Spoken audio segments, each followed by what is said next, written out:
বর্জ্য থেকে বিদ্যুৎ, প্রধানমন্ত্রীর বৈঠকে 2 মেগা প্রকল্প। ঢাকার বিভিন্ন এলাকায় জলাবদ্ধতা, ভোগান্তিতে নগরবাসী।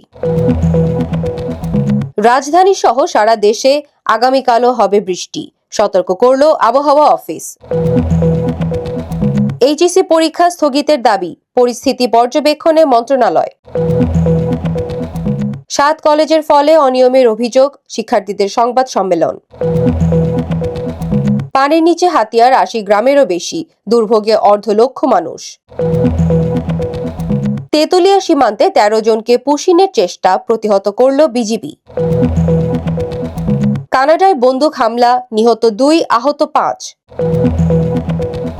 কাতারের রাজপরিবারের শোক, মারা গেলেন সাবেক আমির।